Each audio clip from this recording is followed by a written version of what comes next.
So let's face it, you don't have all day to work out, and I get it. However, are you just working out and forgetting to do maybe some of the other things that are going to make your body feel better, namely stretching?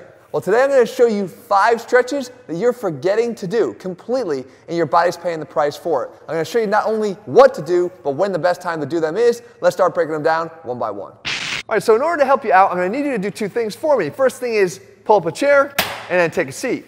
And not only are we going to sit here and actually learn what we need to do to fix these muscle tightnesses, but we're actually going to do the first stretch. And the first muscle that I want you to target that you're forgetting right now is called the peroneal muscles. And it's a muscle group actually on the outside of our lower leg. And probably if you just run your hand up and over this area here, you might feel that it gets kind of painful. Oftentimes this muscle can get tight in people with flat feet because as the arches collapse down, this muscle becomes shorter and shorter. So how do we target this? All you got to do from this sitting position is take the soles of your feet and put them flat together, which is going to require you to roll them out. And from this position here, we got a good stretch because those muscles wrap under the foot. Now we want to use our hands on the seat and just try to stand up as much as we can, bringing our knees together. You're going to be limited by the tightness in this muscle, and you'll feel it here, and that's what you want, that good stretch for about a minute to a minute and a half. Now you can do this at any time of the day. You can do it at night, as I recommend most static stretches, or you can simply do it during the day because it's going to make you feel better. Just make sure you stop forgetting this muscle altogether.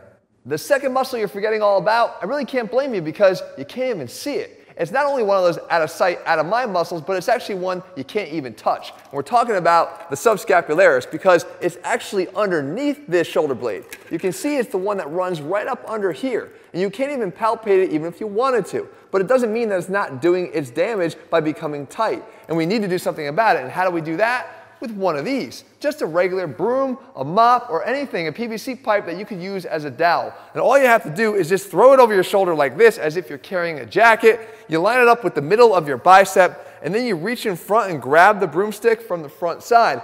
And then you open your chest up nice and wide and start to pull up on that stick. And what this is doing is, you can see, is getting external rotation at the shoulder. That subscapularis muscle is ironically one of the rotator cuff muscles, but it's the only one that internally rotates the shoulder of the 4. You obviously have a lot more internal rotation going on with other muscles too, so you want to make sure you're doing your best to increase your range of motion into external rotation. This stretch is one that you can do anytime during the day. Hold it for 45 to 60 seconds. Make sure you work both sides, and I promise this shoulder of yours is going to feel a hell of a lot better.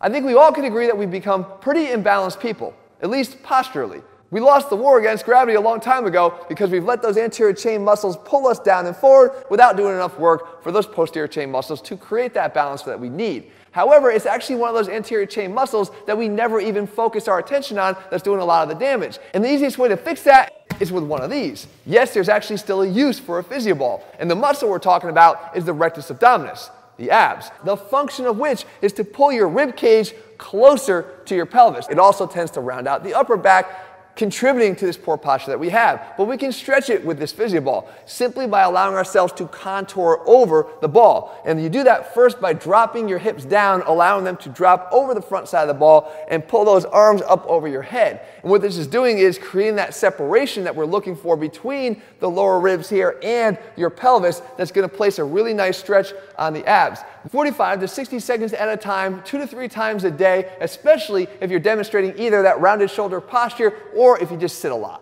The fourth muscle you're forgetting all about is another one of those out of sight, out of mind, or actually out of touch muscles, because this one is really, really deep. And we're talking about the QL or the quadratus lumborum. You can see that it's the muscle that attaches here to your pelvis and then to the vertebrae in your lumbar spine. And what it does is it hikes the hip up from one side or the other. We oftentimes don't even sit right? We're doing too much sitting as it is, but we don't even sit properly because we usually choose one cheek over the other. And what happens there is when you do it, you get that lateral shift, and then that hip will get higher and shorten this muscle. So what are we supposed to do about it? Well, we got to stretch it. And the best way to do this is what we call a QL slide. You get to this all-fours position. You're going to slide one leg back just like that. Allow it to drop down to the ground so that the outside of your hip hits the ground, and you can see that muscle is actually being targeted nicely here, stretching from the top of that pelvis in through that lumbar spine, getting some of the lateral flexion that drops the hip down, but also allowing you to post off of this arm over here to intensify the stretch. And again, we hold this for about a minute or a minute and a half, making sure we do both sides.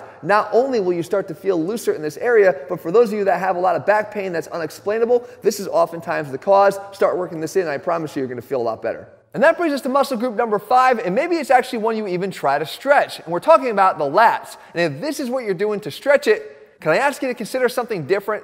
I actually made an entire video on how to stretch the lats, and it's actually going to help you to stretch that QL at the same time. You can watch that right here. And if you haven't done so, guys, make sure you click subscribe and turn your notifications so you never miss a video when we put one out. If you're looking for a complete step-by-step program, we have them all available over at ATHLEAN-X.com. All right, guys, I'll see you soon.